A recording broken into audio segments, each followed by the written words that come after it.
आज आपण पाहणार आहोत मँगोची अशी क्रीमी यमी रेसिपी जी आजपर्यंत आपण कधी ट्राय केली नसेल. आज आपण ती मस्त अशी क्रीमी क्रीमी एकदम ज्युसी एकदम मँगोची इतकी मस्त रेसिपी पाहणार आहोत. तुम्ही खाल्ल्यानंतर पोट भरून राहील खूप वेळसाठी आणि पूर्ण फॅमिलीसाठी आपण ही रेसिपी बनवू शकतो. तर चला तर आज पाहूयात आपण ही मँगोची ड्रिंक कशी बनवायची. आतापर्यंत मी मँगोच्या बऱ्याचशा रेसिपी तुमच्याबरोबर शेअर केलेल्या आहेत. Mango cake, mango ice cream, mango dessert. पण ही रेसिपी खूपच वेगळी आहे. तर चला रेसिपीला सुरुवात करूयात. तर सर्वात आधी इथं मी घेतलेलं आहे अर्धा लिटर दूध. अर्धा लिटर दुधामधलं थोडंसं दूध मी बाजूला ठेवलेलं आहे. त्याच्यामध्ये आपण मिक्स करायचं आहे 2 टेबलस्पून कस्टर्ड पावडर. थोडंसं एक अर्धा कप मी दूध बाजूला ठेवलेलं आहे आणि हे फुल फॅट मिल्क आहे. तर आता आपण हे दूध गरम करायला ठेवूयात आणि त्या बाकीच्या दुधामध्ये आपण कस्टर्ड पावडर मिक्स करून घेऊयात. आता दुधाला उकळी आलेली आहे. आता आपण कस्टर्ड पावडरचं मिक्स ह्याच्यामध्ये ॲड करूयात आणि कंटिन्यू स्पूनने हलवत राहायचं आहे आपल्याला, कारण की नाहीतर कस्टर्ड मिक्स खाली लागू शकतं, जळू शकतं पॅनला. म्हणून आपल्याला कंटिन्यूस हलवत राहायचं आहे. थिक होईपर्यंत आपल्याला शिजवून घ्यायचं आहे दूध. कस्टर्ड पावडर त्यामध्ये चांगली शिजली पाहिजे आणि थिक झालं पाहिजे दूध, तिथपर्यंत आपल्याला शिजवायचं आहे. आता एक 3 ते 4 मिनिटामध्ये छानपैकी कस्टर्ड आपलं शिजतं. तर मग त्याला घेऊन आपण बाजूला ठेवून देऊयात थंड होण्यासाठी. आता बघा थिक झालेलं आहे कस्टर्ड आपलं. त्याला बाजूला ठेवूयात गार होण्यासाठी. इथं मी घेतलेला आहे अर्धा कप साबुदाणा, जो मी 2 ते 3 तास आधी भिजत ठेवला होता. त्यातलं सर्व पाणी काढून घेतलेलं आहे मी आता ह्याच्यातलं. आणि आता आपण घेणार आहोत एक डिश. एका ताटामध्ये पूर्ण साबुदाणा आपल्याला काढून घ्यायचा आहे.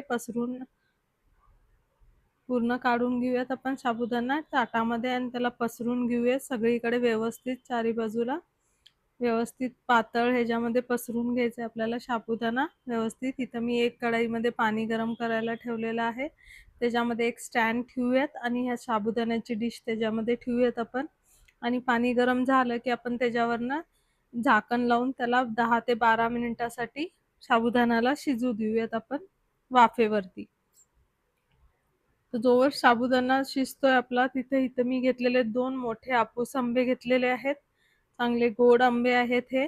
तुमच्याकडे हे नसतील तर दुसरे कुठलेही आंबे तुम्ही वापरू शकता. त्यांना मी बारीक कट करून घेतलेलं आहे. त्याला आपण मिक्सरमध्ये घालून घेऊयात आणि आपल्याला त्याचा प्युरे बनवून घ्यायचं आहे सॉफ्ट एकदम. पाणी नाही घालायचं आहे.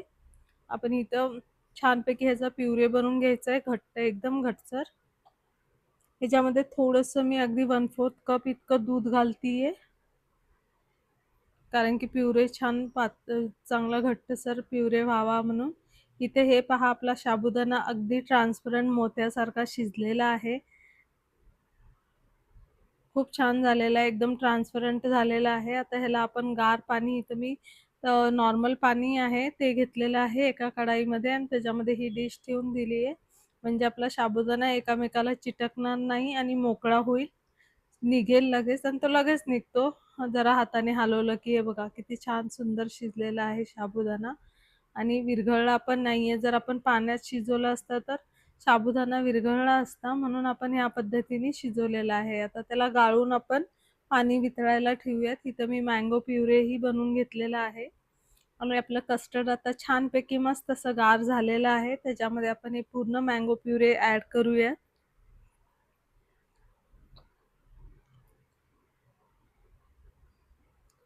मँगो प्युरे ॲड करून झालं की आपण त्याला छानपैकी मिक्स करून घ्यायचं आहे, सगळ्याला ढवळून घ्यायचं आहे व्यवस्थित. म्हणजे सर्व एकजीव करून घ्यायचं आहे आपल्याला.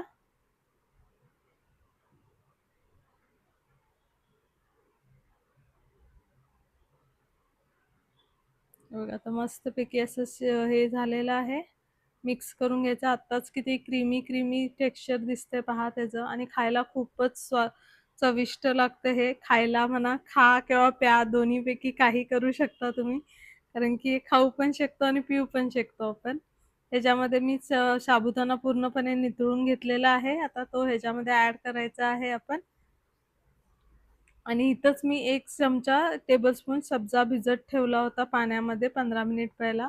तो छान भिजलेला आहे, तो पण ह्याच्यामध्ये ॲड करूया. सब्जा हा उन्हाळ्यासाठी खूप चांगला पदार्थ आहे. थंड ठेवतो आपल्या शरीराला, थंडावा देतो म्हणून सब्जा हा नक्कीच खाल्ला पाहिजे. आपण ॲड केला पाहिजे बऱ्याचशा गोष्टींमध्ये. तर इथं आपण ॲड केलेला आहे आणि इथं आतापर्यंत तुम्ही पाहिलं असेल आपण साखरेचा वापर केलेला नाहीये.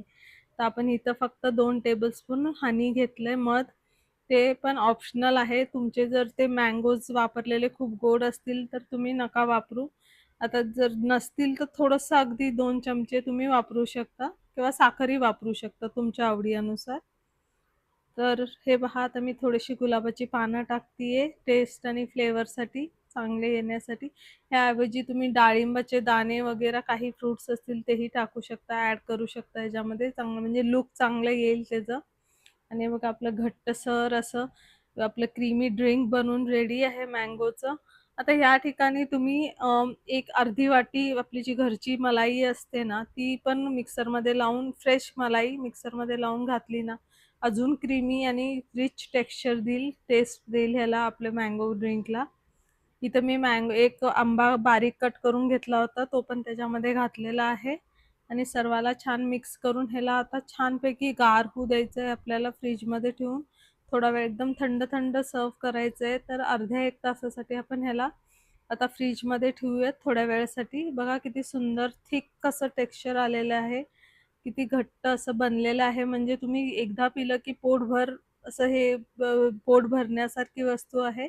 आणि उपवासासाठी करत असाल तर तुम्ही कस्टर्ड पावडरच्या ऐवजी कॉर्नफ्लोअर पण वापरू शकता. आता हे बघा मी दीड तासाने काढले, 1-1.5 तासाने. तर किती थिक झालेलं आहे बघा कस्टर्ड. अजून घट्ट झालं फ्रिजमध्ये ठेवल्यामुळे आणि एकदम थिक झाली आपली ड्रिंक अशी. मस्त आता सर्व्ह करूयात त्याला फटाफट आणि फटाफट पिऊयात. खूप वेळ झाला वेट नाही करू शकत आता, तर आपण सर्व्ह करून घेऊयात. आणि तुम्हाला जर आमच्या रेसिपी आवडत असतील, तर नक्कीच आमच्या चॅनलला लाईक करा आणि कमेंट करून आम्हाला नक्की सांगा, की तुम्हाला आमच्या रेसिपी कशा वाटतायत. आणि अशाच नवनवीन चांगल्या रेसिपींसाठी आमच्या चॅनलला सबस्क्राईब करा आणि फॉलो म्हणजे तुम्हाला आमचे नोटिफिकेशन मिळत राहतील.